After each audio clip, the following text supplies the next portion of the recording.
international consulting firm from Chicago, Stone Turn, reached out to me and said, we have a case in Russia. I'm not a software engineer, but with AI by my side, I'll make it work, man. You can buy talent. What you can't buy is the hustle, true hustle and determination of a founder. Hey, it's a Turkmen, Uzbek, Kyrgyz, Kazakh dream, but it's in America because this is the land of opportunity. Hello everyone, this is Silkroad Podcast. Silkroad Podcast is a podcast about wonderful people from Central Asia, Central Eurasia, working in Silicon Valley, creating wonderful products, working in big tech and beyond. This episode, we're talking with very interesting people with big tech companies doing wonderful things, amazing things. Silkroad Innovation, Silkroad Podcast is supported, and we are shooting on Silkroad Innovation Hub. So today with us, a wonderful guest, a unique expert with a wonderful background. He's going to tell about himself a little bit. Begench Amangeldiev. Begench works at Google. Welcome, Begench. Yeah, thank you so much. Thanks for having me. It's always so nice to hear when someone pronounces your name, right? And only people from our part of the world would know how to do that. So that's always good, because I'm Bob at Starbucks, because they don't know how to write Begench. But thanks for having me. As I was telling you earlier, this is such a cool opportunity for me to be part of this. You're doing this in Silicon Valley. It's not easy. I love the hustle. So very honored to be here. Yeah, thank you so much. Being in Silicon Valley, it's kind of feels like we start a podcast. Who are we going to talk to? So a lot of people in technology companies, and startups, interesting people. And the idea comes to mind, like when you think about people working, leading technological companies, and any people in Bay Area who are most of them working in technology companies, right? You always think of engineers. For sure. You always think of engineers. He's an engineer. That guy's an engineer. And it kind of gets, I don't want to say boring, but it's kind of when you have too much of you don't appreciate the water that's right next to you, right? Yeah. So we were looking for guests for our podcast for this time. And I thought, who's interesting with a wonderful background, which I myself might enjoy. Sure. And I thought, hey, Begench is there. Thank you for doing this. Sure. I cut a little bit when we met the first time at the Google for Central Asians panel speech. Very interesting story, captivating. So our listeners would know it, would learn about you more. Can you tell a little bit about yourself, your background, your childhood, starting from there? And I will follow up with questions. No, that's great. Thank you. You said I'm an interesting person, unique. I'm going to play that clip to my kids when they go older to say, Daddy is interesting. He's not always boring in their minds. No, I think it's a good problem to have, right? When you see a lot of software engineers, maybe from our part of the world. It's a good problem, but I do agree with what you're saying. So I really enjoyed that event that we were part of, because it spotlighted to me that I wasn't alone, even though maybe people that were there had a more shared professional path. Yeah, my story is kind of unique in many ways, for better or worse. I tell the story obviously often when I meet with people, because they're always curious about my name, but also where I'm from. When you say Turkmenistan, they either say it's Kazakhstan or they don't know what they're talking about, right? So they get confused. Every time I say it, and over the years, I think the facts obviously stay true, but the way I reflect on it is different. Now that I have kids, so I kind of probably bring up a lot of my childhood memories, because I have family now, I have kids. Try to kind of see that Begench's as a kid's mind, what was going through leaving Turkmenistan at such a young age. So I grew up in Turkmenistan as only a single mother. My father passed away when I was 4. My mother was a journalist for a Russian newspaper during Soviet era. And then after that, she kind of lost her job because Turkmenistan was going through this nationalist movement towards dictatorship, to be honest, to some level. So she became a kindergarten teacher. So she had a lot of time, and she was on me about, getting the good grades and all that stuff. So I was a great student, I would say. And for a long time, I was into physics, not English. Like, as you probably know, growing up in Central Asia, English is taught from first grade till whatever, but you don't really know because your teacher's never been outside. Like, they don't know. They're just trying to teach you a few words. You're lucky if you learn the alphabet by the time you graduate.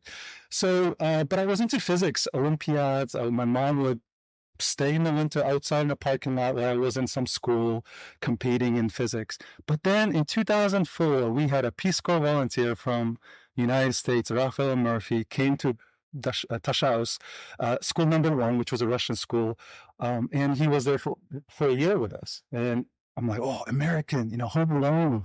Like, he probably knows what, who Eminem is, we don't know, right? So he was a really good teacher. So he taught me English in a matter of 4 months in a way that I fell in love with it. And then he said there's a program called FLEX, Future Leaders of Exchange, where we take a test of English as a foreign language, you do the interview at the embassy, and then you come here for 1 year to United States. So I was motivated. So I did classes with him, and I also did class at Bashkent, which is a Turkish school, very popular in Turkmenistan, where they teach English. 6 months maybe, because it was expensive. My mom had to get into debt trying to get me through that. But I took the test, I passed it, but the spoken part was awful because, I don't know, you can't watch a lot of American movies in Turkmenistan. So I don't know how I passed the spoken interview at the embassy, but I did. And I got to pick my host family in Ohio. It's called St. Pear's. I thought, oh, that must be a great place. And it's a 1 subway station, like maybe 400 people, right? I totally missed because some people went to California, some people went to other places. I went to St. Pear's, Ohio. So that's what led me to leave Turkmenistan in 2006. And then I came to Ohio. I went to high school there. I was like, I guess I was 15. They put me because of my grades to the senior class. It was a really good experience. Small town, I raised pigs as part of like Future Farmers of America. I still did well in school, but I was the Fez. I don't know if you know that 70s show. It's a character called Fez. He's from Venezuela. He's a good-looking guy. Girls love him. I didn't want to be Borat, but I wanted to be Fez. So I was Fez in the high school video. I was popular because I was darker skinned. I could speak decent English, and I was, I guess, fun to be around. So after that, I didn't know if I could stay, right? Because I was still on an exchange program, so I had to go back to Turkmenistan. My host family was nice enough. They were like a truck driver family. They didn't have a lot of money, but they were like, why don't we just sponsor you to go to community college? Local, it's not expensive. So we're going to give you $3,000, and that was a lot of money for them, so that you can come back and show that you can pay for, first year of college. $3,000 to give like to some foreign student for 1 year that was in your house. I'm sure I was credible in their eyes, but what if I didn't come back, right? So that was a big risk. I went back. It was very hard to leave because I got a gold medal when I graduated. The Soviet schools used to give out gold medals, and they were expecting me to go to Turkmen National University and probably end up working for the government. But I didn't. I had like 2 months to figure out. Otherwise, this university would start. So my mom and I, we tried hard. I'm sure we broke some laws and, bribed people. And don't mention it. But we got our visa. It was so lucky. F1 visa. And my interview at an embassy was very kind. She knew I wasn't coming back. We won't come back after, because you can be, because I have to go to military too. I skipped the military. I can't be in Turkmenistan until maybe 2050. I skipped all that. My mom was still there, so it was a big risk for her. But I came here, and then community college, man, working. I lost my family. The host family couldn't pay after first semester, so I had to work a lot of yard work, mowed lawn. Made a lot of friends with immigrant communities because they were also doing a lot of that kind of work in Ohio, where I was. Went through college. I don't know how I did it. And then after going through that, so this is a story of luck, hard work, and I think in this phase is like courage. So that's like a luck part. A lot of that what worked out is luck. I was just in the right place at the right time with the right people. And then after I graduated from university, I didn't know if I could stay, right? Because I wasn't going to get married for a green card. Like, I'm like, no. And to be honest, there wasn't many girls lining up to marry me at that point. So someone told me that there is like a refugee asylee program. Mm. And I converted to Christianity first year in Flex when I was here, because I wasn't necessarily like, I wasn't Muslim per se, but I grew up in the Muslim kind of the society environment. I appreciate a lot of it. Like I loved it, but I felt close to Christianity. So I became Christian like 4 years before this. So some of my professors said, why don't you apply for this? You probably won't get it, but just apply it. Wrote an essay without any lawyers. I submitted the paperwork. I had like 3 months before I had to go back. Got a mail saying interview in Chicago with an immigration officer. Come with all your documentation. You were in Ohio. I was in Ohio. Then flew to Chicago. Someone paid for my plane ticket. I flew. I was in this immigration room, right? There was Iraqi family. It was at least 10 lawyers, all suited up. Like, I don't know how they got them, but they were ready. I was by myself with like a folder of like some letters from people that knew me well. I go into this, his name was Syed, I forget his last name, grilled me for 45 minutes, made me recite the Bible. I couldn't, I failed, like what book of whatever, right? I failed it. And he said, well, I'll be in touch. He said, it sounded like it was a go. 2 weeks, I get a letter approved. Nobody gets approved for asylee that fast. Yeah. And that is luck too, or someone was watching out for me.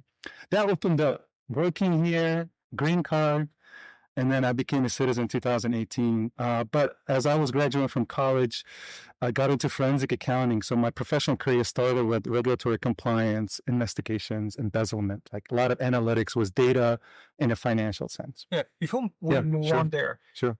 Amazing story. Yeah, sure. I would love to hear all the details, but we're limited on time for the podcast. Yeah. You went to community college in Ohio, in St. Paris. Yeah. The wonderful name for the town.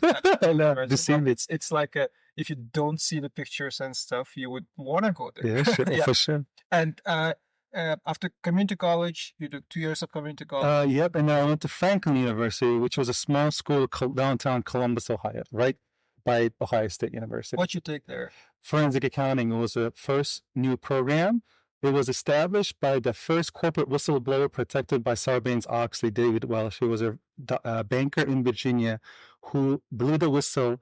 It was a post-Sarbanes-Oxley era. Yeah. So he developed this new program, forensic accounting, because I was either going to be a lawyer or accountant. I didn't have much money for law school. Forensic accounting sounded cool, and he was the dean. What when I read about you, that part is what was interesting for me. Like, what motivated you? Like, what was you were going to college? Like, I'm sure there are like. Sure. At least 20 different majors you can take. Like what? Yeah, I think it's injustice and corruption. I've seen that affect my mother when I was in Turkmenistan. When I came here, I've seen it, how I would lose physics Olympiads because someone's mother could bribe the test takers, right, or whatever, the people that were giving out exams. So I've seen it, and I'm like, well, I'm sure that money is not like that. Corruption is like so hidden. It's not necessarily so public sometimes. So I think I've always been kind of this motivated by, if I'm going to work hard and if I'm going to use all my intelligence, which maybe it's a lot, maybe it's not, I'm going to use it on the right causes, right? And I think forensic accounting touched with me because I'm like, well, someone is suffering at the end of the fraud or corruption. There is multiple people suffering. Yeah. Only probably 1 or 2 people benefiting, right? But nobody cares about the people they forget about because they're invisible faces. So for me, that was the motivation. Is like, I'm not going to be a lawyer, but numbers and data are going to rule this world. And I was right. And that's how it started. That's amazing. Because like, I am interested in the area. I come from a legal background. Sure. So you would know. As a lawyer for more than 10 years. And like, we're going to cut this part, but so that to keep the conversation alive. When I went to your LinkedIn profile, you are friends with 10 of my like at least five of my former colleagues from Grata law firm. Like Bob Boor, all all the people. And that part sounded seemed interesting for me. Grata had office in Turkmenistan. So I don't recall exactly how it went about, but I don't know who that was. But the first one I contacted, I think he was a partner. Found just connected. I was just so interested that somebody could establish anything private business in Turkmenistan. So I'm like, what are you doing? Who are you talking to do this? Because at that time I was working for a consulting firm where we're like, we could establish an office in Turkmenistan, but it would be forensic accounting. But I don't know if Turkmenistan would like that, right? So I'm like, if there's a Grata that understands the legal complications or its complexity. So that's how I started, and then I think it's just adding people. Did you learn why they opened I forget, but I think it's because they saw opportunities after the Niyazov died, who was our first president after Soviet Republic fell apart. I think there was the excitement that it's maybe opening up, right? And I think a lot of people realize that there's money there. No, but even now the office operates, they work somehow. The reasoning is simple. Turkmenistan sells a lot of gas. There are lots of foreign contracts. There's someone has to do the job. So exactly. And I think the Grata brings credibility. Because Turkmenistan, they couldn't do it. They have the partners, they have everything. So it's a very good. That's awesome. Offer. Thank you. Motivation. Yes. You chose forensic accounting. Yes. Where does this lead you? Yes, and then I get it. LinkedIn is my social media. I was just telling earlier that I don't have any other social media, but I have LinkedIn. So LinkedIn has been very useful for me. Because I think I put that I speak Russian and Turkmen. There was a consulting firm, international consulting firm from Chicago, Stone Turn, reached out to me and said, "We have a case in Russia. You're already in forensic accounting. Sound like you're specialized in this. Can we talk?" 2010? 11. 11. Yeah. And I just got married, so I wasn't even thinking about moving cities, but I loved it. I'm like, bigger pay, more complex cases, and it's Chicago. That's where I got my immigration interview. I'm like, that's meant to be. Then I flew to Chicago. I did well, I guess, and they hired me. And that's how I moved to Chicago. With my wife after 3 months of being married, and she was pregnant already. So in Chicago, that's where we lived 10 years, and that's the foundation of my career. It's what happened in Chicago. Yeah, amazing. So you let's talk about your current role. Sure. So far, you are concentrated on what you've been doing. What do you do at Google? Yeah, that's a good. That's a really good question. And this might sound surprising. By the end of this year, I have a goal of articulating what I do at Google in one sentence because it's so it's hard to put it all together.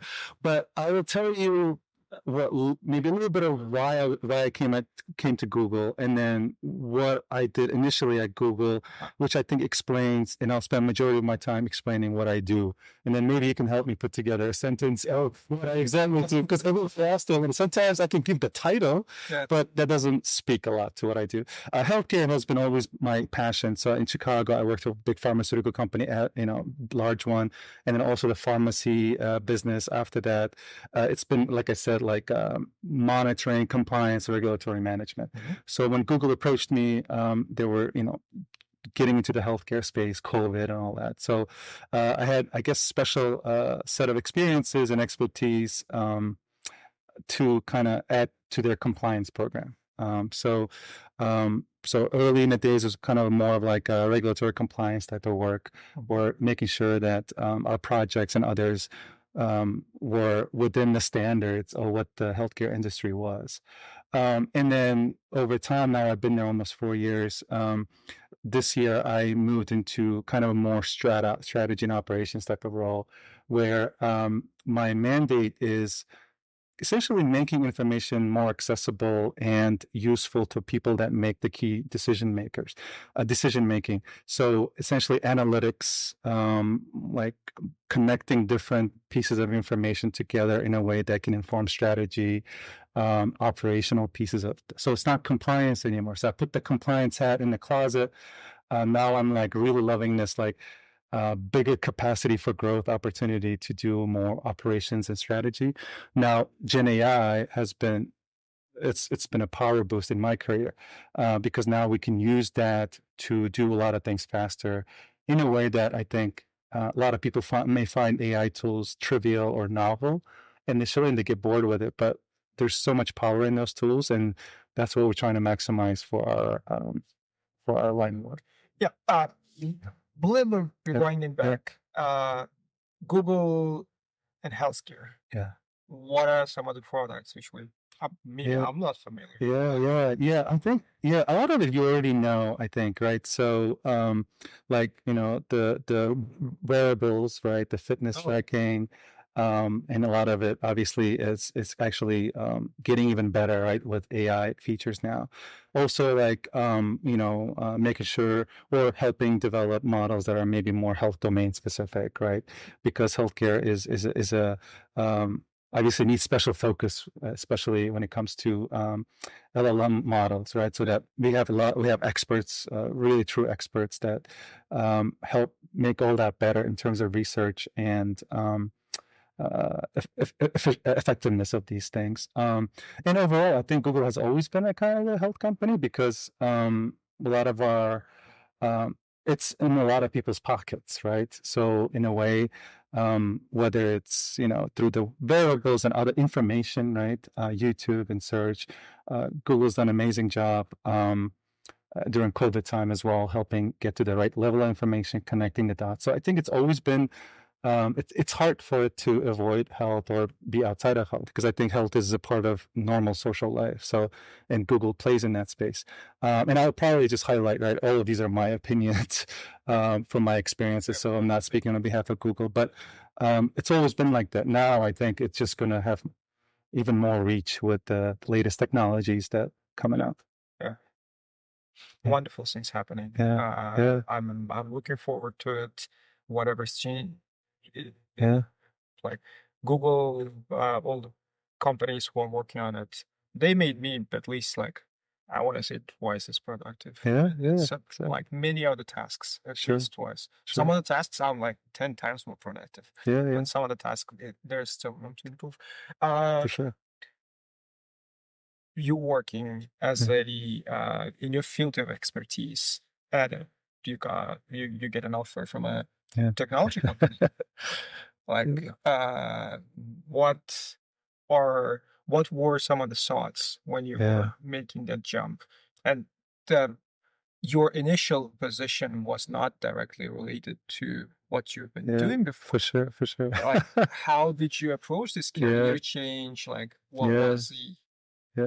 I've always been, I think, not afraid of change. I'm nomad, maybe in physical sense. I'm okay to move around from one place to another, but also emotionally and mentally, I can be like very flexible. Like maybe that's what I had to do, right, to succeed by myself in this country. Like you have to be able to adapt. I mean, when I got that offer and went through all the interviews, I just couldn't believe it, right? Like, I'm not MIT, I'm not Ivy League. I mean, I think algorithms, I don't know, I didn't even pick up that I mean, none of the schools even recognize. But I think that's what the beauty and magic of Google is. You just never know. The process is so unbiased in so many ways. So I was floored. Financially, I was in a much better place with that offer, but also now I can say I work for Google. I mean, that's what else can happen after that, right? President of Turkmenistan, not going to happen. So this was good. So I came in hungry, man, because I remember there's one thing that resonates with me. I don't know who said it. Maybe it was Kobe Bryant, the basketball player. And I think he said it. Maybe it's Michael Jordan. While you're sleeping, I'll be practicing getting better, right? Like that showed the hard work. Nothing is given. Nothing is natural, right? What I can control is my time spent on something and then my motivation and courage. So that's been the recipe. So at Google, I came with the same mentality. I'm like, I might not be the smartest. I won't be the smartest person in the room, but I'll be the hardest working, bravest, and the most positive person in that room. That's how I'm going to democratize the opportunity for myself. And it's been, obviously, the technology world has kind of been kind of a hard place to be, right, in the past 2 years with all the layoffs and everything. But I think if you stay true to hard work, things that you can control, positive mindset, I'm telling you, man, there's so many people who say no. You just got to be the voice that says yes. There's not many people say yes to a lot of things because maybe they just get so complacent or they just get so confident. And I've been the person that says yes without even knowing how to do something, but I'll figure it out because unless it's a neurosurgery, I can do it, right? So that's what helped me. And I think that's why I was able to transition between when I originally did and then I saw this opportunity to be a bigger part of a movement that was happening at Google with this larger, broader company-wide health focus and now using the latest technologies. I'm like, it's what I compare it to in my last point on this. When Excel came out, I'm sure there was like a triangle, right? A lot of people in the beginning, like learning how to do Excel, they're like, oh, this is cool. But only few kind of moved up to the top of the pyramid. And I was that when it first came out because I could write VBA code in Excel to automate stuff. A lot of people were still figuring out VLOOKUP functions, right? And they still only know VLOOKUP function. But that's how I see Gen AI. Not many people right now moving up to the top of it. A lot of people are like, oh, it's going to go away. By the time they realize this is going to be a minimum requirement for any job, and again, it's my opinion, I'll be already extending my goal in professional life is to distance myself. It's like a distance runner. Katie Lewinsky in the 1500 freestyle swimming. Yeah. Early lead and just continue. By the time they cut, they will never catch up. If you keep your momentum, they'll never catch up. I think this is the best explanation and like the prediction about what's going to happen with that. Because like now you imagine, looking back, you imagine, and you own those startups. Like I think if you look back, about 90% of like CRM automation, everything is built on top of the spreadsheet. Exactly. Right? Investment banking, something like Wall Street. Take on away, the whole system would be exactly. Yeah. It's like I love this. I love how you put it. Because it's easier when there is not enough competition to go at your pace and learn. It's really rough if you have to compete with the masses. That's when the education piece comes in, your privilege, your connections, right? And I might not have all that, so I don't want to risk that. So I'm just going to get ahead. I'm just going to start running before people realize they have to run. And by the time I'm running, hopefully they don't catch up. Yeah. But if I go at a steady pace, it'll be okay. I'll retire in 20 years, and I don't think anybody will catch up if I continue the momentum, right? So that's the goal, because I don't have anything else. All I have is the motivation and hard work.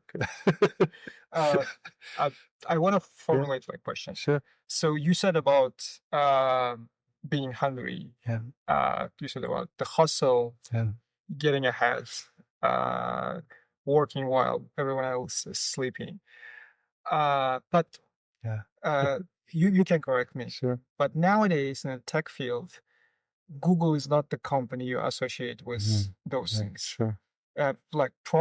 Famously, recently, I think at Stanford, Eric Schmidt said that like why Google is losing, because like the management chose like working from home instead of winning. Yeah. And especially like even when I go to Google, like seeing all these conditions, you're not hungry anymore.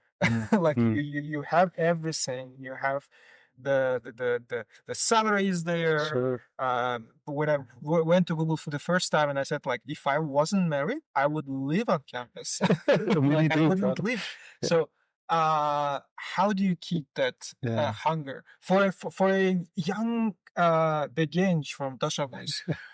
You got the drive, but how do you keep that drive for so long? Like, what for sure. And I think that sentiment is probably true to a bigger tech company community. I think for a while there, right?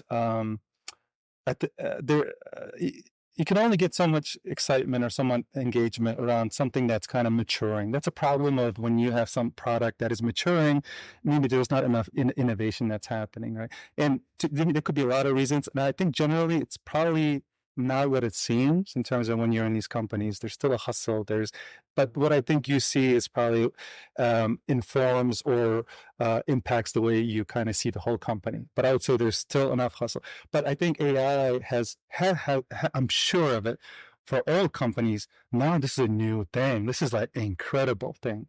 It's like when iPhone came out, right? Like you can choose to be complacent or you can choose to be part of this next big generation of things that's going to happen.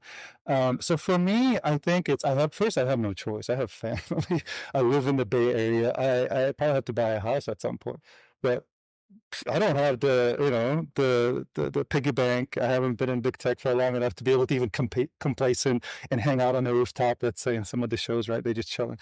I don't have that. So that's one. But the second, I think, is I just feel like there's so much to learn from me. My fear is getting bored, and I think the more I fail and learn something, like I just realize that I'm just at the bottom still. Like, because sometimes you learn something so well, you do it so well, you think, oh, I'm at the capacity. I'm the king of the hill. But I love, like for me, I seek for opportunities where I'm uncomfortable, or when there's like AI came. I'm not a software engineer, right? But to be honest, I'm using AI in so many different ways, like not just like the UI portion of it where you type in a question. I have things running on thousands of rows of data right now and it's doing the job, right?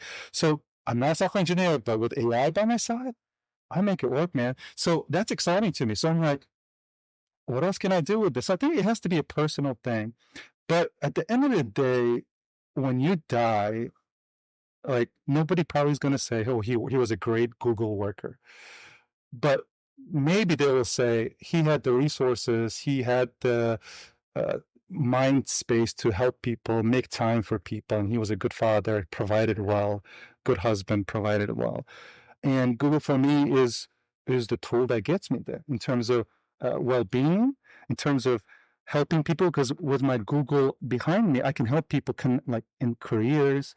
I can do podcasts like this, show that you can work at Google from Turkmenistan. Think about it. There's a lot of, because if I said I work for a small mom and pop CPA firm, it wouldn't be exciting for Central Asian community listening to your podcast. When you say Google, it's a big, credible company.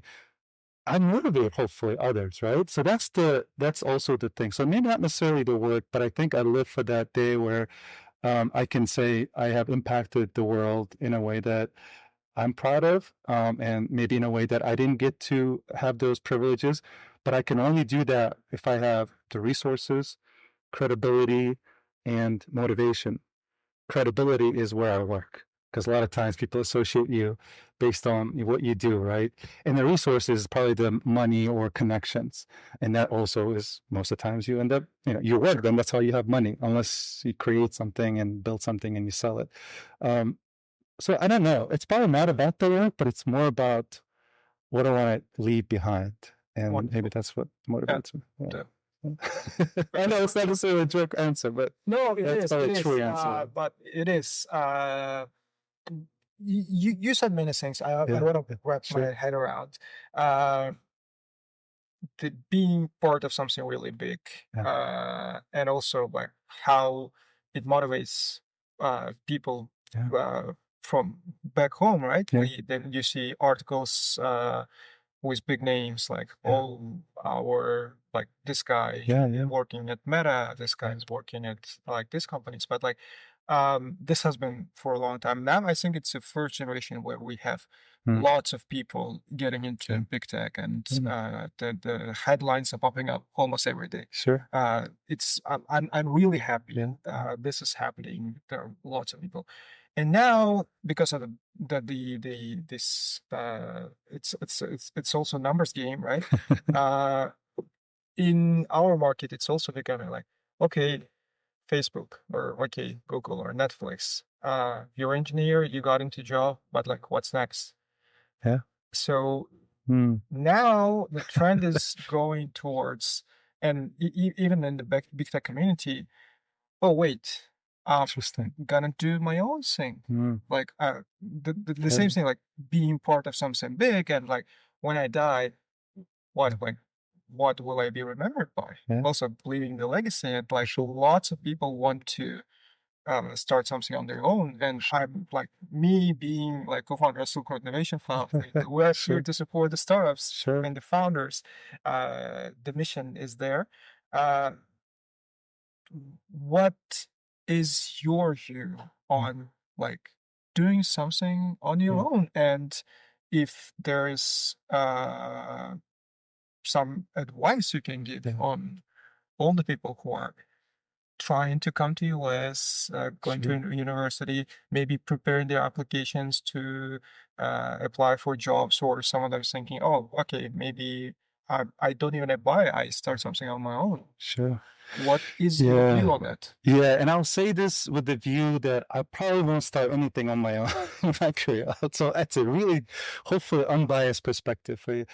I think they should do it, right? And I'll say why. Because I might have done it if I was like, let's say in big tech 10 years ago, right? But as you grow older, like when you have family, it's harder to kind of make those risk calculations. But I'm not saying that it can't be worked out. But I would say, I think one thing to remember, and I didn't realize this, right? Behind every successful story, there's like thousands of millions of failures and thousands of millions of struggles. You can only, once you see a Time magazine cover of a founder, where you're like, oh, I can be that. That's great. And then the moment you start doing it, you might fail first 10 times. And people get discouraged by that because, well, I'm not successful. It sounds like it's, so I think if you realize that and you accept that you're probably going to fail 99 times, but you only need to hit once. And if you have the hustle and if you have the smarts and you're always willing to learn and grow and listen to your users or whoever you're providing this, you'll be okay. Those are the real okay. You can buy talent. You probably can buy a lot of things, but what you can't buy is the hustle, true hustle and determination of a founder, true founder. And we have that essentially. Think about it. Our lives never been easy. It's like we have hustle our whole lives, whether it's in school, whether it's in the bazaar trying to negotiate a price, or going to school or all that stuff. So we're perfect for this world, right? Like, because you could smack us 10 times, we'll still show up, right? A lot of people here, when they live a privileged life all their life, it's hard for them to rebound from a failure. But I feel like it's in our DNA. I mean, think about our history. Like, we can do this. So what I would say is be brave and do it, but just be ready, right? Just have open eyes in doing it, because why can't it be you? Why? Because at the end of the day, there's a one saying, I don't know who said it, but even the billionaires of the world, they always go number 2, sitting down, right? There's no other way. So everybody at the end of the day is human, right? It's just some people have had access to things that most people don't. It's rarely just intelligence. Just remember that. Any success is rarely purely intelligence. A lot of it is luck, situation, and things that you can control, which is how you show up and how much time you're trying to give. So I would love to see, like, Alma is one of them, right? The hustle. And I know you promote a lot on LinkedIn, a lot of other things. I love what you're doing here. Like, maybe if I had something like this early 10 years ago, I think I've been sitting in that lab you have going on there, trying to figure something out, right? What I can do. So I'm glad you're doing this. I know it's hard work. I know probably the biggest payoff will come very soon. But like, I didn't have what you're providing here. So that's why I said I probably will never be a founder. But a lot of people have you here, and many of you in probably other parts of the United States and other areas. Come and sit and be present, because you can only see success if you're in the area where you see successful people, right? Because people need to be able to dream, and you can only dream if you've seen something inspiring. If you're only looking at things that are like crappy and shitty right in front of you, you're going to think that's your destiny, right? That's why having you on LinkedIn and having me bring in Bayram, like, oh my gosh, like, it's just genius, like a beautiful mind, right? Like, he's like, I'm like, if I met Bayram 10 years ago, whatever, like, we could maybe done something together. And, but that's awesome. So, yeah. That's our personal conviction, is that, like, one of the reasons we call Silkroad Innovation Fund as a hub and a platform and a community, first of all, because when we get asked, like, what is needed for us to get a first or the next 5 or 10 unicorns from Central Asia or founded by founders from Central Asia, the only answer I can think of is we need someone to get rich by selling his tech company. So they should see someone going there, building a tech company, selling his company. Like, doesn't really have to be for 1 billion. He can sell it for 500 million. Oh, he should make a really good money. Like, not a couple of thousand of dollars, but really good money, so that people can look up to him and say, oh, wow, we can make money out of it. So Bayram is one of the case. He sold his company over like $150 million. And he still has the hustle. But he's not chilling in St. Kitts or whatever the islands or Seychelles where Russians hang out, or maybe Turkey. He's hustling. Like traveling. Like on LinkedIn, I see him like he's Hong Kong, or he's like covered like 10 different cities in a matter of whatever. That's his trick, like that's crazy to me. He's millions of it. How to live on, like he's got the trick on how to live on like how to live for free, how to travel for free. He basically like travels 180 days. Oh my goodness. That's like, I believe it. I've seen it. Yeah. You gotta have something. All geniuses have their, like, for sure. He's got conviction and he should travel. Really good. Well, I think when you mention the money part, it's not necessarily. I understand what you mean. It needs to be a big number, but I'll tell you though, like for people like Bayram, right? True founders, right? Like they move on to something else, even if they have 500 million in their bank. Like, you come up with different ideas, and I think that's what the bigger goal is. That we just need big success, that credibility, and other people can then invest, because investment community is still probably around like who you know and the success, and that they always look back. What have you done for me lately, right? And if you have a big number, it opens up, and that's like the value of it. Like one big success, and then seeing the hustle. Like so, Bayram, like, and I'm sure there's people from Kyrgyzstan, Kazakhstan, and others that have that potential. So, like, that's how do we like through podcasts? I think you're achieving that. Like, I wouldn't have like learned much about Bayram if I didn't listen to that. And I know you mentioned him before because he was in town. But like, I'm like, for me, even I get excited. That's for Turkmen. He's rich. He's going to be richer than Turkmen president, who might be also one of the richest people in the world. But like, it's good, Like, so the one of the strategies of like how do we spread the word about, like, what about even if he makes money? There are some people who have made money, but people don't know about them. Like that's true. There are famous Uzbeks who sold their companies. They're not public. They're not talking about it. And one of the reasons which we are bringing this community together, so there's like they can share. They can like, it's a tribal knowledge. Exactly. Like, so what Bayram has experienced, he can share like the next generation of like next 100 Turkmen founders do not have to make the same mistakes Bayram made on it. For sure. Share it around. Yeah, it cuts down, condenses the journey, right? The path to success. And I think it humanizes and puts a face on it. That's the biggest thing. Because we can get excited about, Zuckerberg's or other people in the world, but seeing that Central Asian face, like, that's what makes it, because that's like, there's power in that. I love this explanation because like you're sitting there thinking, oh, like, Steve Jobs made it in his garage. At least he got the garage in Cupertino. Yeah, exactly. It's too far away. But like the guy from next town, like the next neighborhood in Taşakos. You know the shoes he walked on, she walked on, because you walked in those shoes. You know exactly what he means when he says something, because you can put yourself, because experiences in our countries back then, maybe it's changed now, very similar. Not only few have the privilege, but 99 we're all wearing the same shoes. Right? So the same goes for anyone successful. Like one of the reasons I always ask people doing wonderful, amazing things in Silicon Valley to be public about it, so that like when the next like Turkmen students or kids see you. See the podcast about you, they're gonna, oh wow, like And I don't have to become an engineer to go to Google. That's a great point.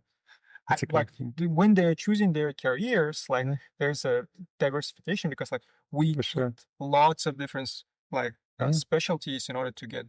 For sure, we need lawyers, accountants, we need consultants, we need marketeers, right? Yeah. Can you imagine a Turkmen marketeer, right? Like that, well, because I can imagine engineers, interesting enough, because we're good in math growing up in school. Yeah. We're good in sciences because we don't have sports in high schools. Yeah. Well, nobody plays soccer just for a school thing. Everybody wants to get that, 5 out of, whatever the grade system is. So I can see STEM is big, right? So I can see engineers coming through it, but it would be exciting to see someone that like speaks well, argues well, right? In English, right? That's amazing. Yeah. That's what what we always like when we talk to people about like making it in US, let's consider coming to US and so like, let's say coming to Silicon Valley, making it in Silicon Valley, going to big tech, reaching a certain level, paying the down payments for the house. Which is a big deal. Getting the car for the wife and the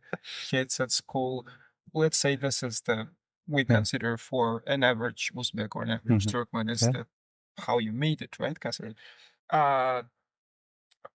in order to reach that level, for instance, it's I don't want to say easy, but if you're an engineer, it's relatively easy to come to US, stay in US, and make it in US. For sure. So, even meets the specialized visa criteria.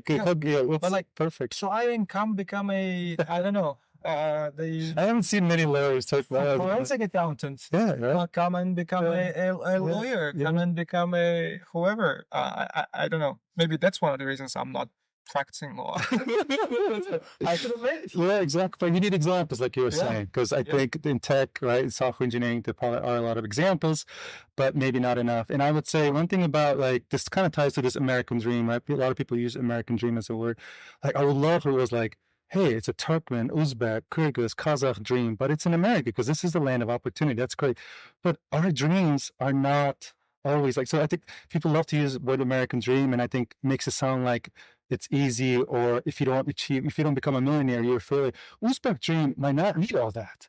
Uzbek dream needs, we can be happy with a lot less. Turkmens can be happy with a lot, but as long as we are having a successful family, doing what we're doing, like how do we do that, right? Because a lot of people come here in the American dream and they get disappointed.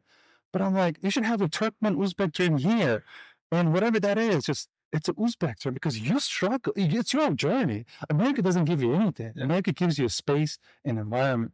It's still your dream, right? So at some point, right, when we have maybe good examples, we can say that is a Turkmen dream, right? To be the successful lawyer, to be a successful marketeer, or communications expert, or why not like a senator at some point, right? I don't know. Let's dream big, right? So I think it's tied to that, but we need more examples to your point.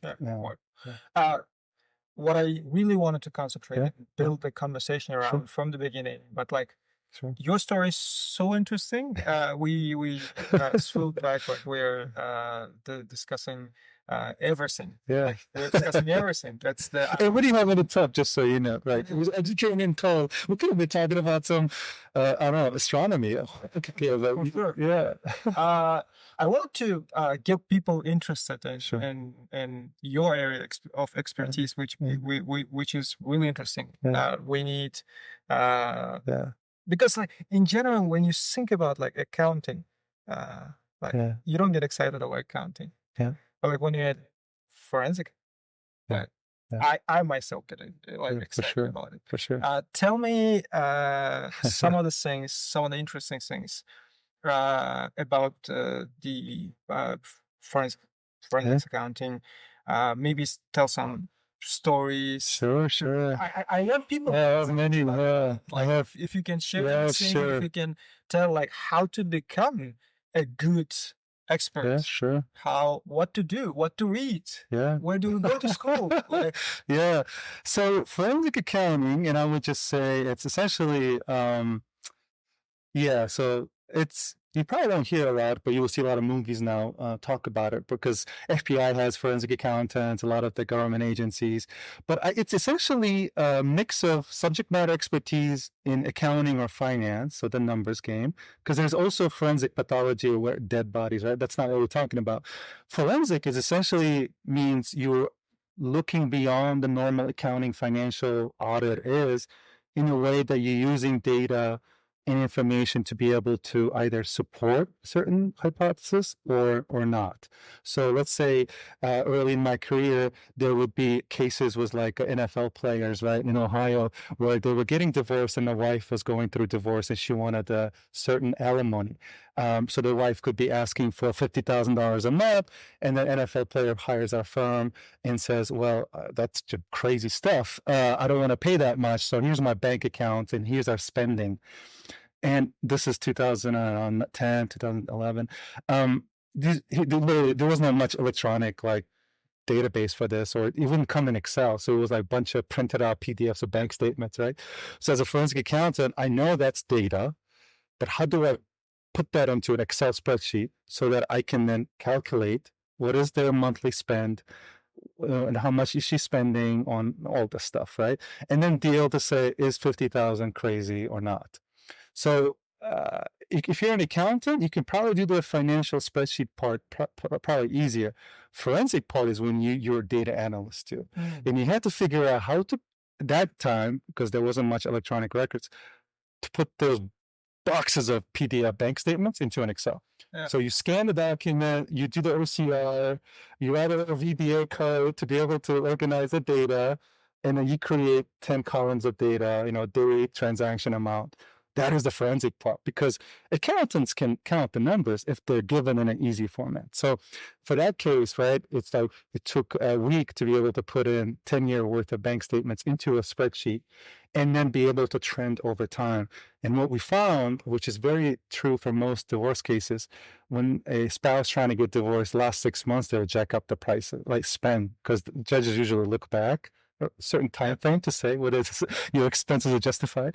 So in some of the cases, we would see like for a 5-year-old kid, $150 haircut. Yeah. I'm like, what's the law? Are they gluing like highlights or what are they doing? So they would just like go crazy, or like 5 times Chick-fil-A. I'm like, what is going on? This lady, this family, doesn't make sense. So that's the interesting part, where you're essentially using your clever thinking. You rarely have a data that's ready to go. Yeah. So you have to figure out how to make a story. So I think early in that part, it was more about technical skills, like analyzing data, writing codes. But later part, it was storytelling. And that's where I think you either fail or you succeed in that field. It's because a lot of people now have technical skills and tools to be able to maybe convert PDFs into Excel spreadsheets.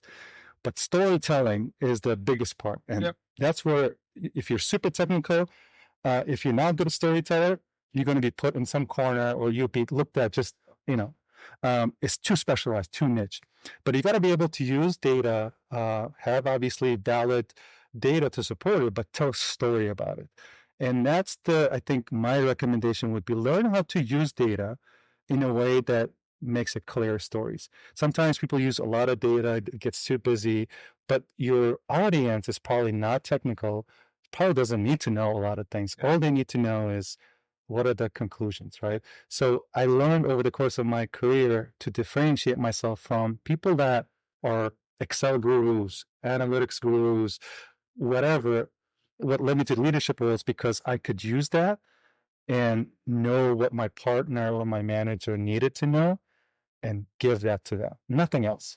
If they ever asked for support or evidence, I had the backup because I was confident in what I was doing. But I would never go in and say, oh, I analyzed millions of rows. This is the code I wrote, or this is what I did. And here's that 10-page summary. Like, I've seen those people. They're great, smart people. But what I would say is taking all that and saying, this is what you need to know. Because your manager is like a chain of communication. If you're at the bottom, you give him this much information. But by the time he gets to the top, he needs to shrink because the SVP needs to know one sentence. Yeah.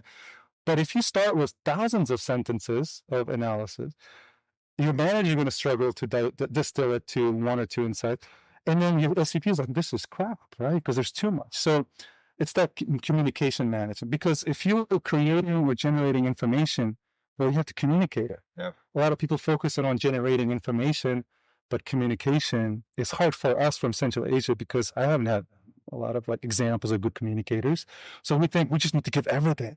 Yeah. And I learned over time that what you give, you have to be super confident in, but give enough to make it easier for your boss, because then your boss will love you. Yeah. One of the things which I recently heard about, like how we work, how communication in our region, like in back home works. A famous person from Kazakhstan, he said, in US, so in the West in general, the ability to understand, the comprehending the message lies, to receive the message, the responsibility lies at the speaker. So the speaker has to take care about proof of clarity is on you. Yeah. Communicated if the listener gets the message. And in the East, it's other way around. Receiver, right? Has to, like it's like you make a vague statement. And like it's your fault if you don't understand. Eastern philosophers think about that, like they're saying a word and we're thinking like, what did he mean by it?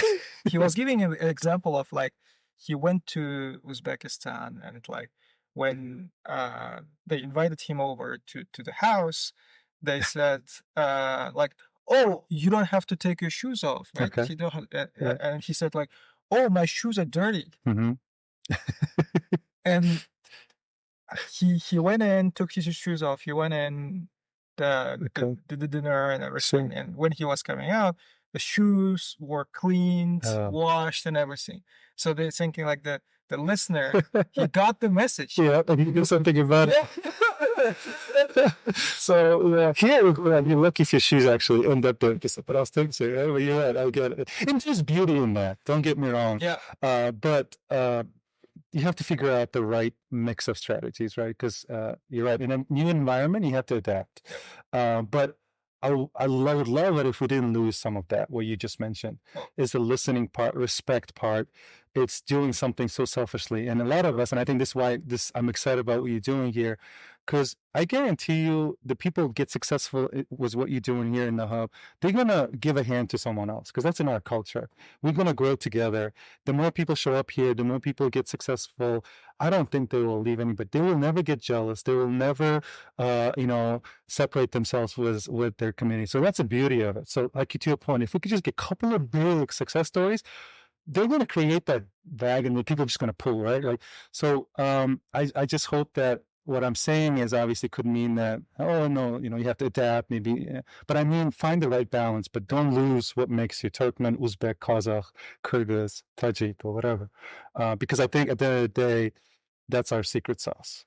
You can't buy that. You can't learn that. That comes from growing up and seeing our parents and our generation, right, respect each other in a way that it's hard to teach.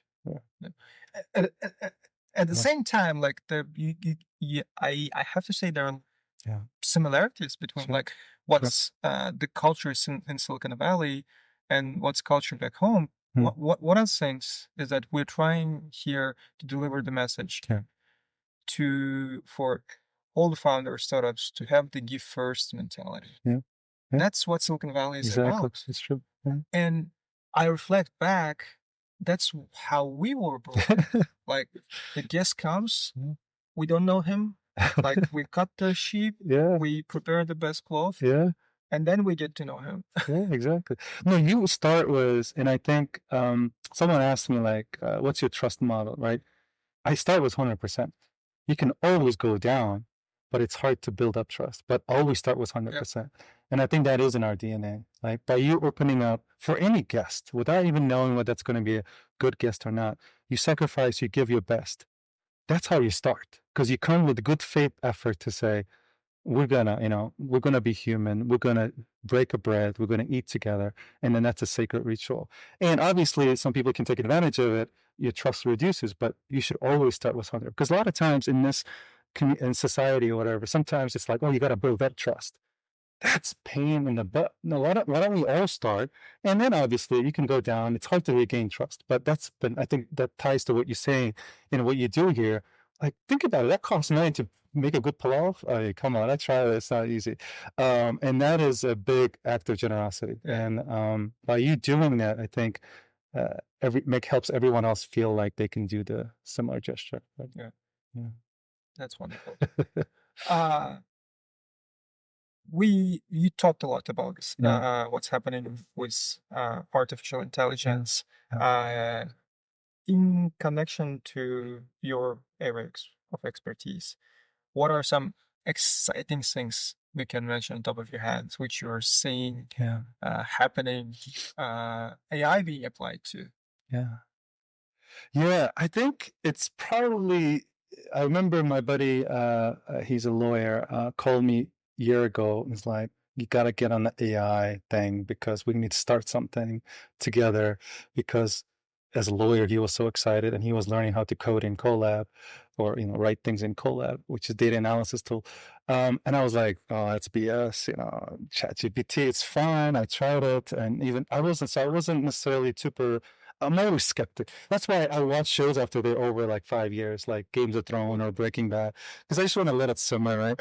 But then with this new thing I'm doing, new role, I had to really, I took the mantle of propagating AI in our occupational use in terms of how we do work. I think it's very true that people that use AI as their assistant or partner with AI will far exceed people that don't.